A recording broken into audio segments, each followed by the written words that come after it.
What's up guys, it's Rowan here from Smart TV. You know, I remember when I was in year 10. Year 10 was amazing, it was so chilled out. I got zero homework, I had nothing to really do for school, so little assessments, and I could just hang out with friends and have fun.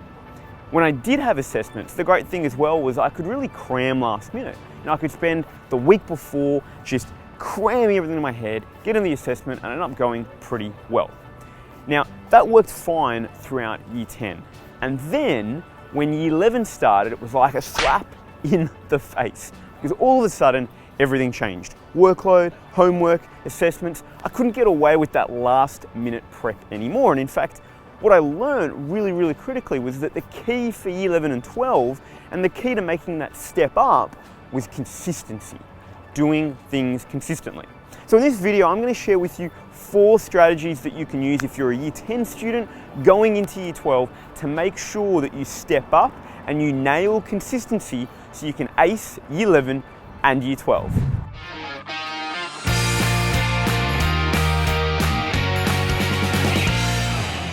So the first thing that you can do to make the step up from year 10 to year 11 is to actually set a goal for what you want year 11 to look like.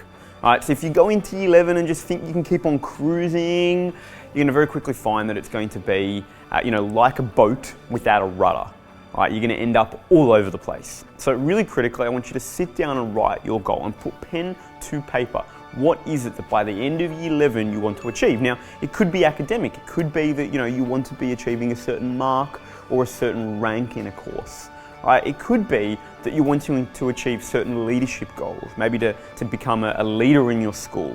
It could be an extracurricular goal that you're wanting to achieve while you're studying, a goal relating to your sport that you're doing. So what I'd love you to do is sit down and write that goal, and there's a couple of categories that you can really quickly map out. The first is academic, the second is health and well-being, the third is friends and family, and the fourth is a career-related goal. Now you might not have goals for all of these, but I want you to sit down and think about it and write it down because it's a really critical way to ensure that you're going into year 11 with purpose. You're going in with intent rather than sitting there like a little boat on a huge ocean without a rudder. So the second thing that you can do to really make the leap from year 10 to year 11 is to actually write study notes consistently. Now in year 10, I'm assuming that you probably either didn't write study notes or you wrote them 2 weeks before your assessments and exams and then used them to prep. And in year 10 you can get away with it because the amount of content you're needing to learn is a lot less. Year 11 and year 12, the content is just going to roll through. There's going to be so much more of it. So what's going to be really hard is that you're not really going to be able to get away anymore with waiting until 2 weeks, 1 week before your exams or your assessment, and then madly cramming to write your study notes. You're going to have to work consistently. And so what's really key is that you create a goal each week for each of your subjects in terms of what you're going to complete in your study notes, because it's so critical that you work consistently writing your study notes. In fact, from speaking to 11 and 12 students, one of their biggest regrets, we ask them at the end of year 12, what do you wish you would have done differently when you started the journey? And the most common thing we hear all the time is, I wish I was more consistently writing my study notes. So, super simple, as you get into year 11, make sure from week 1 you're consistently writing study notes. So that's step number 2. So the third thing that you can do to really make an effective leap from year 10 into year 11 is something so simple. In fact, we call it a domino habit. A domino habit's a small, simple habit that you can do that'll have a domino effect on the rest of your life and your productivity. And that domino habit is to write a daily to-do list. Now in year 10, you could get away with not having to write a to-do list because you really didn't have that many things that you needed often to work on. But as you get into year 11 and year 12, the list of things that you'll need to be juggling is going to grow, from assessments to leaderships to extracurriculars. It's going to get more challenging. And so the simple thing that you can do every single day, the first thing that you should do when you come home from school and you've had something to eat, and you've had a shower and done whatever, and you're sitting down to actually get some work done, is to write a to-do list. That's right, super simple. I just want you to write a to-do list. Now I don't want you to think about it, right? I want you to actually write it, really important. It's about getting it out of your head, putting it on a paper, and giving you a set of outcomes to focus on. It's going to help you keep track of everything that's going on in years 11 and 12, but it's also going to help you increase your urgency and ensure that you focus on the right thing. Not time spent studying, but output. So super simple, write that daily to-do list. So the fourth thing that you can do to really make the leap from year 10 to year 11 is to minimize distractions. Every time that you lose focus, right, you get distracted by your phone, by the internet, by Facebook, by YouTube, by Insta, whatever it is.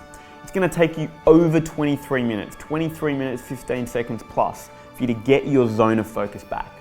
So one of the key things that you can do as you start year 11 is to be really intentional about minimizing your distractions. And yes, your procrastination as well. So a couple of simple things you can do here is number one, remove your phone. Get it out of your study zone. Don't have it with you, as tempting as it will be. Remove it from the zone, you get it later. It's not like you're not getting to use your phone, you just, for that time, get it out of there. Number two, put on, there's different websites, like I use Self-Control on my Mac, but there's PC versions of this as well that enable you to lock certain sites for certain hours. So, I put on time locks to prevent me from getting to YouTube and Facebook, for a couple of hours of the day when I know I've got to get in and focus. So nice and simple. Put some barriers in place to make it harder for you to access the things that distract you. Because the more you get distracted, the lower the quality you have. And with so much work you've got to do, you're then going to have to study for longer. So the key is get the distractions out, bring your focus back on what matters. So there we go, guys. We've got 4 strategies that you can use to make the step up and the leap from year 10 to year 11. So those are, number 1, set a goal. Remember, have a goal for year 11. Number 2, I want you to write your study notes consistently. I want you to do them every single day. Don't wait until before the exams. Number 3, the domino habit, right? Write a daily to-do list every single day. And the final one is minimize your distractions. If you can nail these 4 things, you're gonna set yourself up so incredibly powerfully for a very successful year 11 and year 12. If you have any questions about making the leap from year 10 to year 11, be it what workload expectations are, subject selection, whatever it may be, leave it in the comments below. We'd love to help you. And of course, if you haven't already, hit that subscribe button. We do videos every single week, and so I will be seeing you next week.